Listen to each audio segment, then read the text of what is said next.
जय श्री राम भक्तजनों, आप सभी का स्वागत है श्री रामचरितमानस कथा के वार्षिक पाठ के 82वें दिन की कथा में। श्री रामचरितमानस वार्षिक पाठ में हम प्रतिदिन 3 दोहे पढ़ते हैं, जिससे हमारी संपूर्ण रामायण 1 वर्ष में पूर्ण हो जाती है।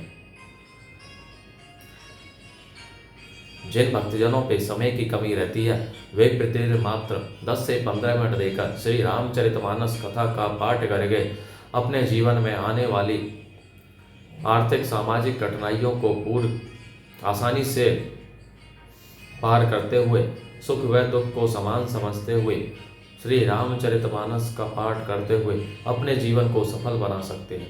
श्री रामचरितमानस कथा श्री तुलसीदास जी द्वारा रचित हिंदी अवधी भाषा में लिखा हुआ ग्रंथ है, जिसे कोई भी व्यक्ति आसानी से पढ़ सकता है।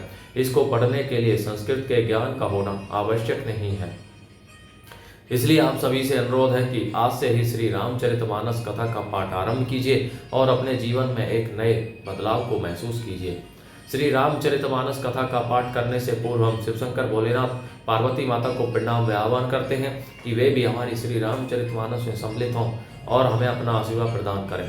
तत्पश्चात सभी गुरुजनों, सभी देव देवताओं को प्रणाम व आह्वान करते हैं कि वे भी हमारी श्री रामचरितमानस में सम्मिलित हों और हमें अपना आशीर्वाद प्रदान करें। बोलो जय सिया रामचंद्र की जय। तो शुरू करते हैं आज की कथा। कुंजर मणि कंठा कलित और नहीं तुलसी का माल, बिरसव कंद के हरि ठवनी बल निधि बाहु विशाल, मंगल भवन मंगल हारी द्रवऊ सो दशरथ अजय बिहारी। हृदयों पर गज मुक्ताओं के सुंदर कंठे और तुलसी की मालाएं सुशोभित हैं। उनके कंधे बैलों के कंधे की तरह ऊंचे तथा पुष्ट हैं। एड़ अर्थात खड़े होने की शान सिंह की सी है और भुजाएं विशाल एवं बल की भंडार है। कटी तुनीर पीत पट बांधे, कर सर धनुष बाम वर कांधे, पीत यज्ञ उपवीत सुहाए, नख सिक मंजू महाछवि छाए। कमर में तरकस और पीतांबर बांधे हैं। दाहिने हाथों में बाण और बाएं सुंदर कंधों पर धनुष तथा पीले यज्ञोपवीत अर्थात जनेऊ सुशोभित हैं। नख से लेकर शिखा तक सब अंग सुंदर है, उन पर महान शोभा छाई हुई है। देखी लोग सब भय सुखारे, एक टक लोचन चलत न तारे, हर से जन को देखी दो भाई, मुनि पद कमल गहे तब जाई। उन्हें देखकर सब लोग सुखी हुए। नेत्र एक टक अर्थात निमेष शून्य हैं और तारे पुतलियां भी नहीं चलते। जनक जी दोनों भाइयों को देखकर हर्षित हुए। तब उन्होंने जाकर मुनि के चरण कमल पकड़ लिए। करी विनती निज कथा सुनाई, रंग अवनी सब मुनि ही देखाई। जहे जहे जाहि कोर बर दो, तहे तहे चकित चितव सब को। विनती करके अपनी कथा सुनाई और मुनि को सारी रंग भूमि यज्ञशाला दिखलाई। मुनि के साथ दोनों श्रेष्ठ राजकुमार जहां जहां जाते हैं वहां वहां सब कोई आश्चर्यचकित हो देखने लगते हैं। निज निज रुक राम ही सबु देखा, को ने जाने कछु मर्मो विशेषा। बलि रचना मुनि नृप सन कहेऊ, राजा मुदित महासुख लहेऊ। सब ने राम जी को अपनी अपनी ओर ही मुख किए हुए देखा, परंतु इसका कुछ भी विशेष रहस्य कोई नहीं जान सका। मुनि ने राजा से कहा, रंगभूमि की रचना बड़ी सुंदर है। विश्वामित्र जैसे निष्प्रह वृक्त और ज्ञानी मुनि से रचना की प्रशंसा सुनकर राजा प्रसन्न हुए और उन्हें बड़ा सुख मिला। सब मंचन नहते मंचू एक सुंदर विशद विशाल, मुनि समेत दो बंधु तहे बैठा रे महिपाल। मंगल भवने मंगल हारी, द्रवौ सो दशरथ अजर बिहारी। सब मंचों से एक मंच अधिक सुंदर, उज्जवल और विशाल था। स्वयं राजा ने मुनि सहित दोनों भाइयों को उस पर बिठाया। फिर वो ही देखी सब निर्भय हारे, जनु राकेश उदय भय तारे। असी प्रीति ती सबके मान माही, राम चाप तो रब सके नाही। प्रभु को देख कर सब राजा हृदय में ऐसे हार गए, निराश एवं उत्साहहीन हो गए, जैसे पूर्ण चंद्रमा के उदय होने पर तारे प्रकाशहीन हो जाते हैं। उनके तेज को देखकर सबके मन में ऐसा विश्वास हो गया कि रामचंद्र जी ही धनुष को तोड़ेंगे, इसमें संदेह नहीं। बिनु भंजे हो भव धनुषु विशाला, मेली ही सिय राम उर्माला। अस विचारी गवनहु घर भाई, जसो प्रतापो बलु तेजो गवाई।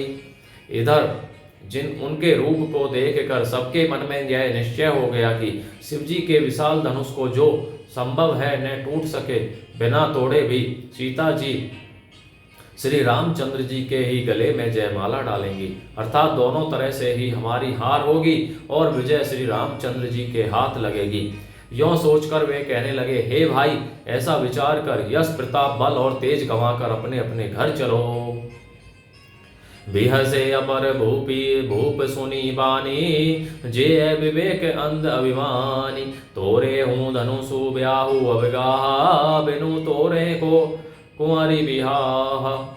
दूसरे राजा जो अविवेक से अंधे हो रहे थे और अभिमानी थे, यह बात सुनकर बहुत हंसे। उन्होंने कहा, धनुष तोड़ने पर भी विवाह होना कठिन है, अर्थात सहज ही में हम जानकी को हाथ से नहीं जाने देंगे। फिर बिना तोड़े तो राजकुमारी को ब्याह ही कौन सकता है। एक बार कालौ किन हो, सिय हित समर जितव हम सो। यह सुनी अवर महीप मुस्कानी, धर्मशील हरि भगत सयान। काल ही क्यों न हो, एक बार तो सीता के लिए हम उसे भी युद्ध में जीत लेंगे। यह घमंड की बात सुनकर दूसरे राजा जो धर्मात्मा हरिभक्त और सयाने थे मुस्कुराए। सिय बियाह भी राम गर्भ दूरी, करी निरपन्ने के। जीती कौशक संग्राम दशरथ के रनबांकुरे। उन्होंने कहा, राजाओं के गर्भ दूर करके जो धनुष किसी से नहीं टूट सकेगा, उसे श्री रामचंद्र जी सीता जी को ब्याहेंगे। रही युद्ध की बात, सो महाराज दशरथ के रण में बांके पुत्रों को युद्ध में तो जीत ही कौन सकता है। मंगल भवनीय मंगलहारी, द्रवौ सुदशरथ अजय रे बिहारी। व्यर्थ मरहु जनी गाल बजाई, मन मोदिक नहीं की भोग बुताई। सीख हमारी सुनी परम पुनीता, जगदम्बा जाने हूँ जिये सीता। गाल बजाकर व्यर्थ ही मत मरो, मन के लड्डुओं से भी कहीं भूख बुझती है। हमारी परम पवित्र अर्थात निष्कपट सीख को सुनकर सीता जी को अपने जी में साक्षात जगत जननी समझो। उन्हें पत्नी रूप में पाने की आशा एवं लालसा छोड़ दो। जगत पिता रघुपति ही विचारी, भरी लोचन छबूले हुनिहारी। सुंदर सुखद सकल गुण राशि, दे दो बंधु शंभुरवासी। और श्री रघुनाथ जी को जगत का पिता अर्थात परमेश्वर विचार कर नेत्र भरकर उनकी छवि देख लो। ऐसा अवसर बार बार नहीं मिलेगा। सुंदर सुख देने वाले और समस्त गुणों की राशि ये दोनों भाई शिवजी के हृदय में बसने वाले हैं। स्वयं शिवजी भी जिन्हें सदा हृदय में छुपाए रहते हैं, वे तुम्हारे नेत्रों के सामने आ गए हैं। सुधा समुद्र समीप विहाई, मृग जलू निरिखी मरहु कत धाई। करहु जाई जा कहूँ जोई भावा, हम तो आजू जन्म फल पावा। समीप आए हुए भगवत दर्शन रूप अमृत के समुद्र को छोड़कर तुम जगत जननी जानकी को पत्नी रूप में पाने की दुराशा रूप मिथ्या मृग जल को दौड़कर क्यों मरते हो। फिर भाई, जिसको अच्छा लगे वही जाकर करो। हमने तो श्री रामचंद्र जी के दर्शन करके आज जन्म लेने का फल पा लिया, अर्थात जीवन और जन्म को सफल कर लिया। अस कही भले भूप अनुरागे, रूप अनूप विलोकन लागे। देख ही सुर नव चढ़े विमाना, बरस ही सुमन कर ही गल गाना।